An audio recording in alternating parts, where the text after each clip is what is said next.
যেভাবে ঘুমাতে নিষেধ করেছেন রাসূল সাল্লাল্লাহু আলাইহি সাল্লাম, এক, পেটে ভর দিয়ে উল্টো হয়ে ঘুমানো নিষেধ। রাসূল সাল্লাল্লাহু আলাইহি সাল্লাম একদিন এক ব্যক্তিকে দেখলেন সে পেটের উপর হয়ে ঘুমাচ্ছে।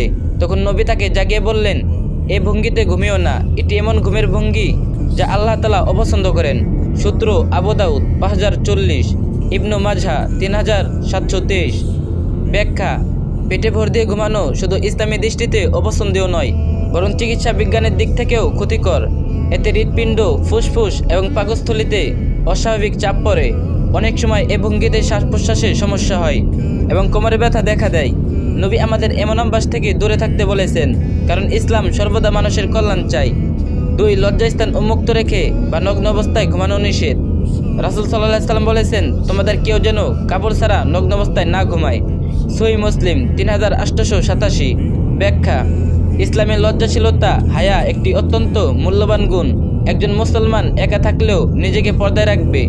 নগ্ন অবস্থায় ঘুমানো আল্লাহর উপস্থিতিতে ও ফেরেশতাদের সম্মান বিবেচনায় শালীনতার পরিপন্থী। তাই নবী আমাদের এমনভাবে ঘুমাতে শিখিয়েছেন যাতে শরীর ঢাকা থাকে এবং পর্দা বজায় থাকে। 3, ওযু ছাড়া ঘুমানো অপছন্দনীয়। রাসূল সাল্লাল্লাহু আলাইহি সাল্লাম বলেছেন, যে ব্যক্তি পবিত্র অবস্থায় ওযু করে ঘুমায় তার পাশে ফেরেশতা থাকে এবং সে জাগ্রত না হওয়া পর্যন্ত ফেরেশতা বলে, হে আল্লাহ, এ বান্দাকে ক্ষমা করো, কারণ সে পবিত্র অবস্থায় রাত কাটিয়েছেন। সহিহ ইবনু হিব্বান 1051। ব্যাখ্যা: ওযু করে ঘুমানো শুধু আখিরাতের সওয়াব নয়, বরং দুনিয়ার শান্তি।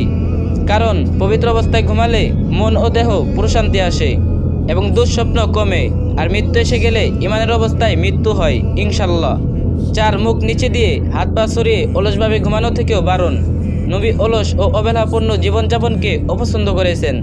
যেভাবে মানুষ ক্লান্ত হয়ে শরীর সরিয়ে দেয়, তাতে নামাজ ও জিকির আগ্রহ কমে যায়। তাই মুসলমানের উচিত শালীন ভঙ্গিতে ঘুমানো এবং ঘুমের আগে আল্লাহর নাম স্মরণ করা।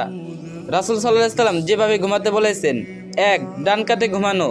রাসূল সাল্লাল্লাহু আলাইহি সাল্লাম ডান কাতে শুয়ে ডান হাত গালের নিচে রাখতেন। সহিহ বুখারী 6314। 2, ঘুমের আগে দোয়া পড়া। আল্লাহুম্মা বিসমিকা আমুতু ওয়া আহইয়া, অর্থাৎ হে আল্লাহ, তোমার নামেই আমি জীবিত হই এবং তোমার নামেই মৃত্যুবরণ করি।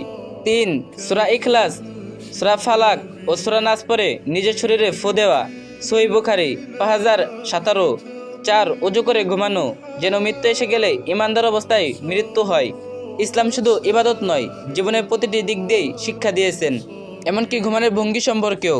মহানবী সাল্লাল্লাহু আলাইহি সাল্লাম যেভাবে ঘুমাতে নিষেধ করেছেন, সেগুলো পরিহার করলে আমরা শুধু আল্লাহর সন্তুষ্টি অর্জন করব না, বরং শারীরিক ও মানসিক দিক থেকেও উপকৃত হব। এই ভিডিওটি অন্য একজনের সাথে শেয়ার করুন, যাতে অন্য একজন জানে, আর যে যত পারেন কপি লিংক করে দিন।